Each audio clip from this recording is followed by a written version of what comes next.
Everyone hits a bump in the road. What do you do with it? Be inspired as we explore the ways people experience, navigate, and manage the ups and downs and twists and turns in this road trip called life.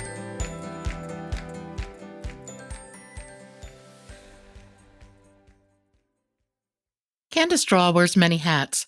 She's an accomplished pianist and a published writer. She's also been a parent for her younger brother and sister, who at the ages of just 5 and 9 had their lives turned upside down when their mother was diagnosed with ovarian cancer. Kandis became the primary caregiver for the entire family.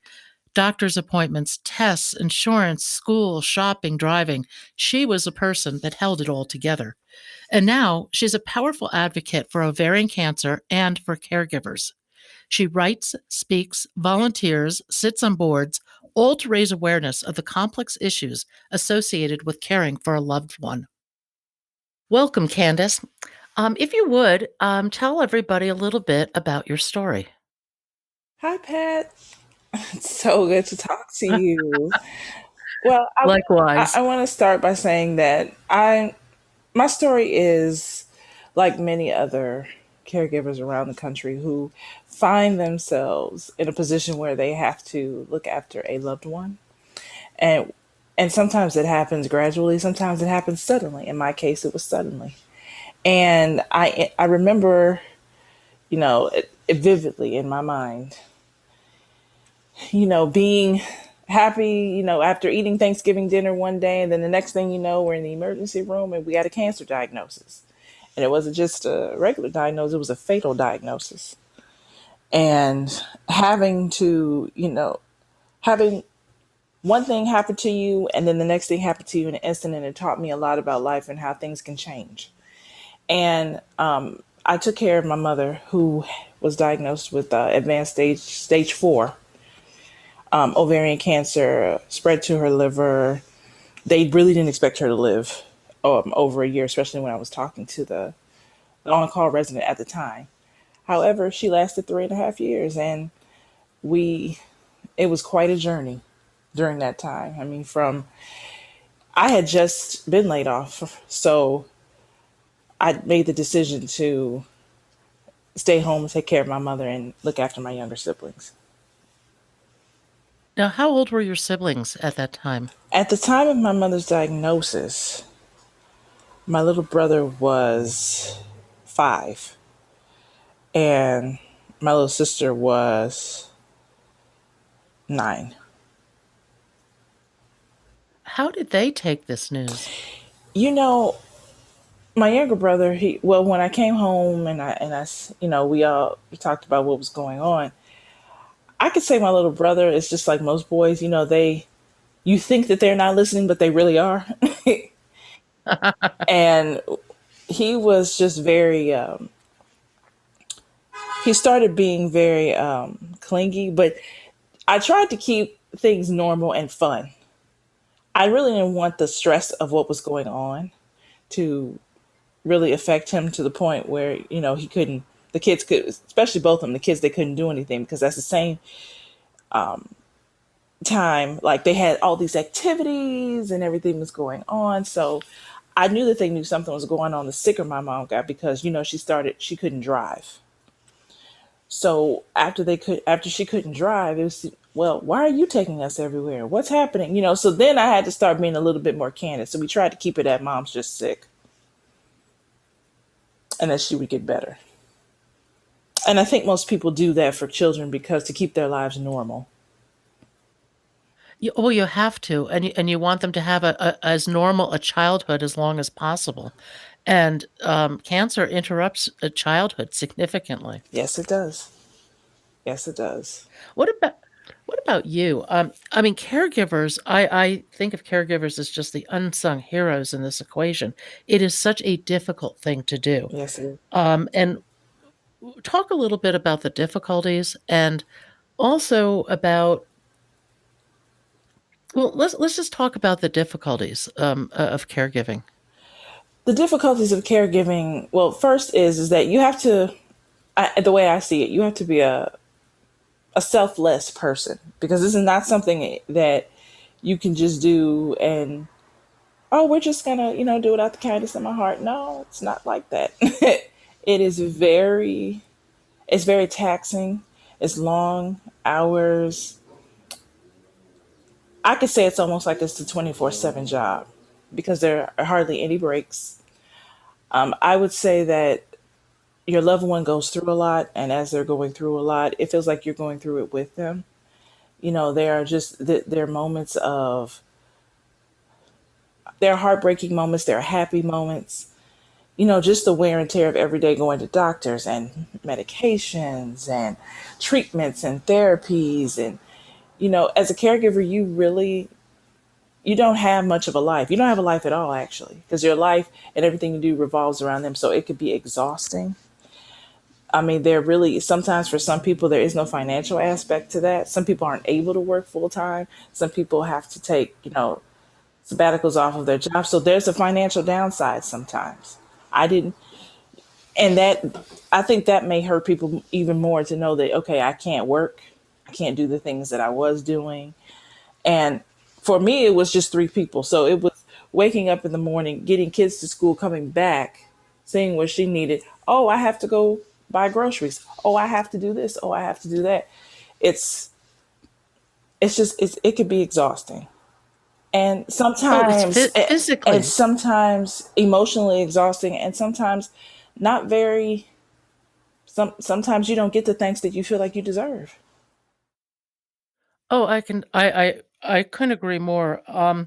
One of the things that you found going through this was that there are support groups out there, but they're hard to find and nobody points you in that direction, generally speaking, do they? No, they do not. I found out that there were support groups.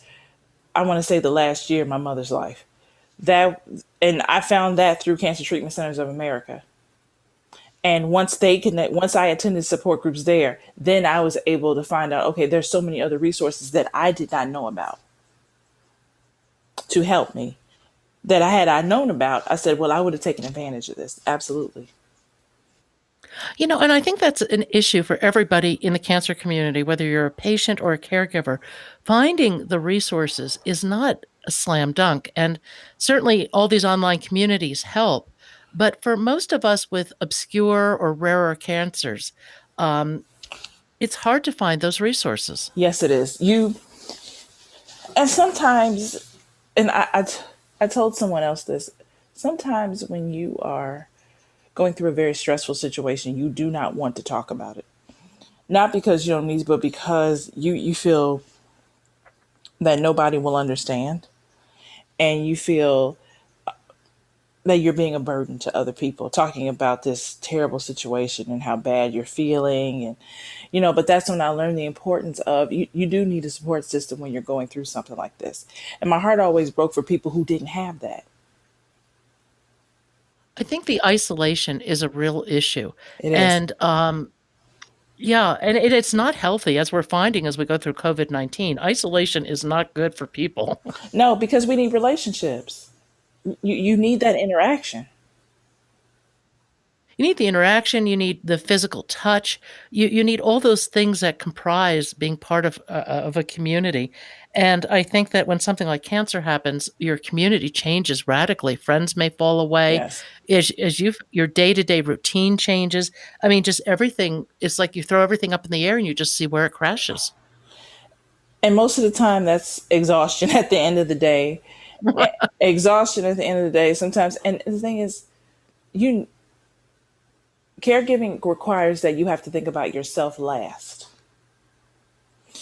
And as I've learned, and the more support groups that I attended, and joining gildas, I really didn't understand fully how some people literally didn't have the means. Some people literally became homeless during this situation because they couldn't work, or because their job didn't cover certain things. Or and to hear all these people's stories, and I'm thinking, and to have no one to talk to, that must have been devastating. It's so hard, but I'm going to challenge you on something. You said as a caregiver, you're always last, and I think that is the way things fall out. But do you think that's the way things should be? No, I do not. I think that saying goes that you have to fill your own cup before you can fill others, Yeah. and you can get lost in caregiving. Just understand, like, okay, I can't do anything for myself. I can't. No, you have to carve out some time every day or every week or whatever it is to just do something for yourself. And at the time, I didn't do that. Time I didn't understand the importance of that. But as I've talked to people and attended certain events, and as I've spoken in public, I've said that that's just crucial for your mental well being. This is not an easy thing to go through for your mental state, so that you are No, able, so that you're able to give the proper care. And when you're raising children, that's totally different. well, raising children on top of taking care of a parent is awfully difficult. And I think the whole situation initially fosters a sense of helplessness. Yes. And part of the key is you have to climb out of that helplessness. And it's not easy, but you have to find a way to take charge. Yes, you do. What are some of the ways that you found to take charge? In my personal experience, or when it came to my mother and the kids? Both. Well, one of the ways that I took charge in was I would set the kids aside and I would watch something really funny. I can't tell you how many comedies I went through. And then I would purposely laugh really, really loud so everybody could know I was busy, like it don't bother me. And then there were other times my friends would force me, like they would always invite me to things. And because I was exhausted, didn't really feel up to it, didn't really want to be around people, not intentionally, but because I just didn't feel, like I was part of anymore. But they made me come out. They called me all the time. They made me do certain things. And even when I refused, they still made me do it. So I like friends. That's why I was grateful for the friends that I had in my life that really, kept me above water, and talk me through this, and people who had taken care of parents before. And I decided that I was going to carve out some time myself. I think it's something that you have to do. Otherwise, you can't maintain your sanity. But you did something that I found really brave. And you went through genetic testing I did. to see what. Yeah, talk about that a little bit because that's a tough decision to make. I think. It is. I'll speak in the Black community. We really may have. There are a lot of disparities when it comes to the Black community and just what we as a culture, I guess, know about, and like the disproportionately low income areas. And I didn't have any health insurance while my mother was alive. So once, she passed away and I was able to get my footing again, I did not know that I qualified for it, because I didn't know that my insurance at the time covered it, because I knew people with other plans, and their plans didn't cover it. But anyway, once I found out about it, I decided to go, and it was nerve wracking because I did a lot of research on it. All I kept thinking was, okay, what if I have, a genetic mutation? What if I have this? And I talked to somebody, a really good friend of mine, about that, and she kept telling me that, well, then your doctor can come up with a plan. Then we can, you can start doing proactive things. Then you need to know. And I just decided to bite the bullet and do it. And I sat down with a genetics counselor for about 30 minutes, and we went through a very, very significant,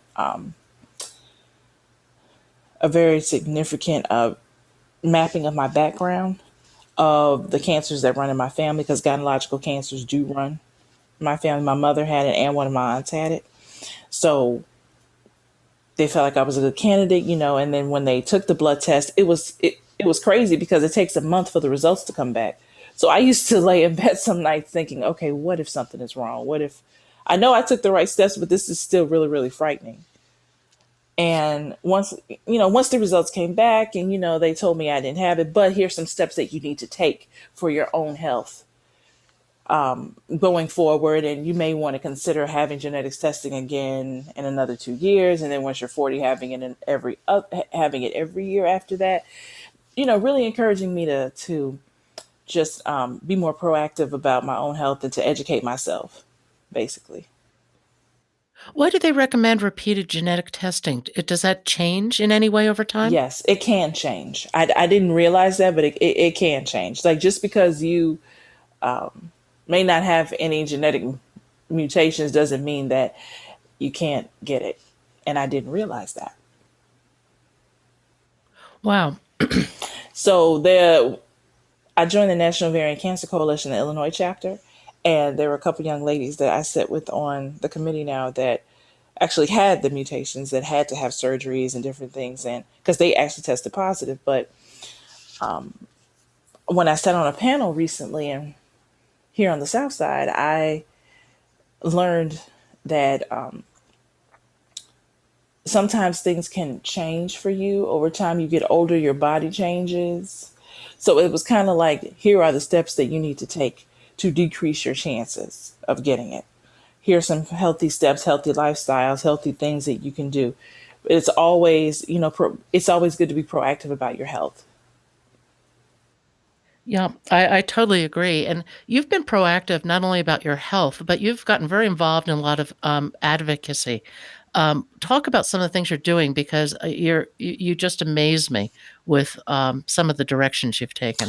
I'm I'm the 2020 Illinois Ovarian Cancer Research Alliance advocacy leader, and so back in February, March, I traveled to Washington D.C. to talk to advocate leaders, to talk to state center leaders from my state. And this was my first advocacy day. I didn't know what to expect, but there were some ladies there there was one lady there from Chicago, and we actually talked in detail before we got there. And there were other advocate leaders who had done that. And I was actually made very, very comfortable. And now that I had my first advocacy day and I went, I was able to talk to, one senator. And then, of course, you talk to some staff members of others. But, it's a lot of follow up. And it was a wonderful training day. It was a wonderful set time while I was in DC. So, that's something that I plan to continue to do as long as I'm able to. We had, Ovarian Cancer Research Alliance does have a lot of conferences throughout the year. Unfortunately, due to COVID, the one in July has to go virtual. So I have to. Is most of the No, I was just going to ask about going to Washington. Is most of their work legislatively oriented? And if so, what are some of the key things that they're looking to change? Well, they just want to make sure that the ovarian cancer funding is still funded through the Department of Defense. And you have to go to your state senate leaders, like anything like ovarian cancer related. Once it hits the floor, you want to make sure that your Senate leaders have signed on to that bill for it to pass. And so I was Mhm. very happy to know that, my House of Representatives leader, because he was a cancer survivor. He signs anything cancer related, doesn't matter what it is. And to know that some of my other leaders, they still, they were supporting, those bills, like just continued funding and for ovarian cancer research, and putting more and educating the public more about about their programs and what's going on at the federal, at the state, at the, excuse me, at the higher levels. There were so many advocate leaders from around the state. I didn't realize there were so many, and that every cancer has an opportunity to go to Capitol Hill to advocate for the particular cancer that you're supporting. I thought that was incredible too. Um, I also do a lot of work with Gilda's Club Chicago. I'm on their associate board. So we do a lot of events raising money for the cancer community. And that's something I really love doing. Gilda's is amazing. That's an amazing operation. Yes, it is. And again, I didn't even realize this when my mother was battling cancer. And that's why I do as much as I can to make sure that people understand what's available to them. And when I found out Gilda's was a free service, I made sure I made the communities around me aware of that. Yeah, one of the benefits of being in a large urban area is potential access to quality medical care, but certainly access to facilities like Gilda's Club. As you get into more rural areas or smaller cities, a lot of those resources simply don't exist. No, they don't exist, and it's incredible how many people don't know about it. And I thought that me being on an associate board and raising money for cancer is a good thing, but I also wanted to make sure that I told people around me or people who I knew were fighting cancer, here's some resources for you. Here's some free things for you. Do you have children? Oh, well, we do have day camps. Here are some other things. Check this out. And I wanted to make sure that I brought it back to, my communities. Oh, absolutely. Is there one Gilda's Club in Chicago, or are there several? How is that laid out? There's one Gilda's Club. There's one Gilda's Club Chicago, and it's located downtown. But Mhm. we do have groups that will go out to churches and that serve the low income areas that will do like free workshops, and every day on the calendar there's something to do at Gilda's. There's support groups, there are yoga classes, there are cooking classes, there are all kinds of resources. There's a whole library that you can use, and everything is free. All you have to do is register. Yeah, I came across Gilda's and some other similar organizations as I went through my cancer journey. They were not available to me locally where I lived, but I'm always so impressed by the services they provide. It's really amazing. One of the things that cancer changes the life trajectory of each and every one of us, no matter no matter what our role is, whether it's as a child, a caregiver, the patient, the spouse. How has it changed your life, and how has it sent it off on potentially a different trajectory? Well, cancer changed my life once my mother had passed, and once I was able to gather myself. I decided that there has to be other people who were feeling like how I was feeling. And I started doing research. I actually Googled, ovarian cancer groups in Chicago. I literally put that in Google because I didn't know where to start. And once I saw the Illinois chapter, I contacted the chapter manager, and I told her that I was interested in joining. And that's when I started doing that. And it's to meet other people who had gone through the same thing, to, go to the zoo during the holiday season and decorate a tree and you put your loved one's ornament on there, or you meet someone at the walk run that we have annually who either battled or is battling or survived. And it felt, at first I felt like, okay, this is where I belong with. And then I said, well, there has to be more. There has to be more available. There has to be more for me to do. So that's why I decided to write about my experiences and to, be across different blogs like Ignite Hope, Cancer Wellness Magazine, Tina's Hope, Tina's Wish in New York. And I said, I felt like there was power in authenticity. And I felt like even though people know the science of everything, I felt like the more authentic that I could be with people, the better I could reach them. And I have been very successful in doing that, especially when it comes to caregiving, because I know that alone feeling. I know how you feel. And when you talk to somebody who can identify with you on that level, it makes it much easier to open up to. Whereas most people, if I'm in a big group, I'm not going to say. But when you talk one on one to people and you let them know, hey, I've been where you are, I know how this is, here's some steps you need to take, to help. And I started getting more and more involved in nonprofit work, and finding my niche in that. And it's something that I absolutely love to do. I said, and I started digging deep into that, and I said, okay, this is part of my life's work. This is part of who I am and what I'm going to continue to do. And it's been very rewarding. And I've had a lot of people, well, there isn't much money in that, and there isn't much money in, what you're doing. But I firmly believe that you have to find a way to serve.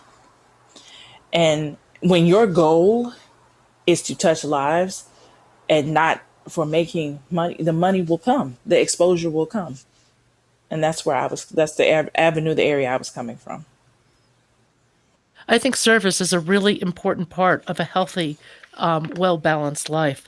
And, advocacy, I'm curious, do you think advocacy helps to give meaning to your experience and helps to transform the grief? It does because it changes your focus. When your focus becomes, okay, you know what, I see the statistics, I see this, what can I do as a person? They say change starts with you. What can I do as a person? How can I put the message out there? What can I do to, change this? And that's why I'm a really big doer now. I don't Everybody that knows me knows I'm not a talker, I'm a doer. And when I sit down or when I talk to leaders or when I talk to people, I make sure you understand that, I'm serious about, how I feel. Like I want to get to the point where when I go to advocacy day and my student leaders look at me, oh, there's Candace. What does she need? That's where I want to get. I want to get to that point, to that part where they know when they see me coming, it's something. So I advocacy is very difficult work. It's not easy. It's not easy, but it's something that is needed. And I feel like the more people do it, the more change can happen. I agree. I think change starts with each of us, and we have more impact than we think. And by walking the walk of whatever our mission is, I think we can have deep impacts on other people. With everything you've been through with this, if you could put together a how-to manual for caregivers, what would be on that list of things that they should do, pay attention to? What advice would you pass along? The first thing I would do is encourage them to keep a journal, carve out some time every day to write about your experiences and how you're feeling during this time. Because in a 3-year period, I went through 3 journals. Sometimes you can write down how you're feeling versus verbally saying it. And that was very, very beneficial with me. I mean, the second thing is find a support group quickly because you're going to need it. And I would encourage people to ask for help when you need it. That was a very difficult area for me, but ask for help. Reach out and see what is available for you. See if you can get someone else to come and help and relieve you. If you have a close friend or family member that's willing to sit with your loved one for a little bit so that you can take some time to decompress and do some things that you need to do. Seeking professional help is another option for some people. Know that there are free resources and free things that you can tap into to help you deal with the what you're going through. If you're a religious person, keeping prayer and before you and asking for strength to help you throughout the journey because it's a difficult one. But even if you're not a religious person, if you believe in a higher power, asking for help. And I would also tell them to remember that your loved one is going to lash out. They're going to get very mean sometimes, and that's part of it. And that when those moments happen, you have to walk away. You have to walk away. You have to remember that they're in a fight. They're fighting. And, all it's not always going to be easy. You're going to have some very difficult moments.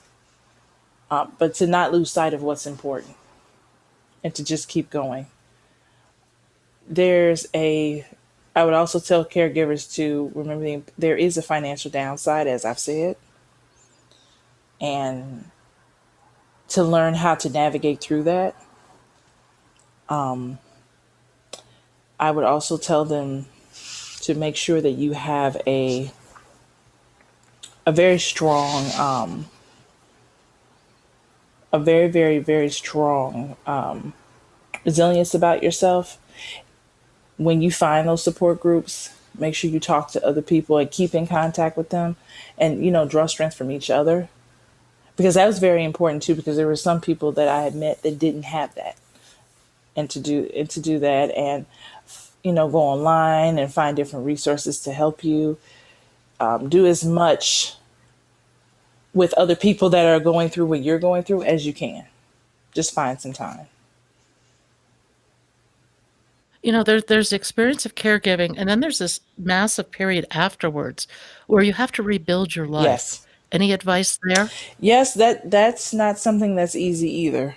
I mean, I went through a 7.5 year period where I did not work because I was caregiving and then raising kids, and that can take a toll on you in your that can take a toll on your work experience. So sometimes getting back into the workforce can be extremely difficult. And it's literally a process. But learn how to tell your story in a way that the employer understands what's going on. And that's what I had to learn how to do. I was out of work because of I was taking care of a loved one, not because I was just sitting around. Making sure they understand, what was going on. And you're not always going to get it's not going to be a quick process, but you're going to have to continue to keep doing it. And you aren't able to just walk in and say, okay, I may have MBA. Oh, I might have this. And I could just know. A lot of employers want to see, why do you have a gap? What was going on? And Yeah. you're going to get a lot of rejections. So it's sometimes rebuilding your life is literally from the bottom up again. It can feel But that way. you come at it with amazing human Yes, you skills. do. The human skills that you pick up doing this are substantial. Yeah, absolutely. And you take that and you incorporate that into your when you're interviewing. And you just really let your employers know, or whoever you're interviewing with, this is my story and this is what I can bring to your company. And most people are quite impressed by that. Well, I want to thank you for being on today. You bring so much wisdom to this experience of caregiving, and just thank you so much, Candace. Thank you, Pat. It's always good talking to you.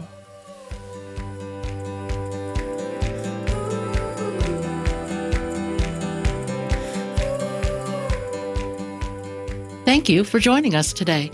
I hope you found something in today's podcast that inspires you along your own life path, because sometimes a bump in the road is actually a portal into a more conscious and meaningful life. Bump in the Road is a production of Cancer Road Trip. Subscribe to the podcast, follow us on social media at Cancer Road Trip, and you can learn more at www.cancerroadtrip.com. Until next time, be safe and be well.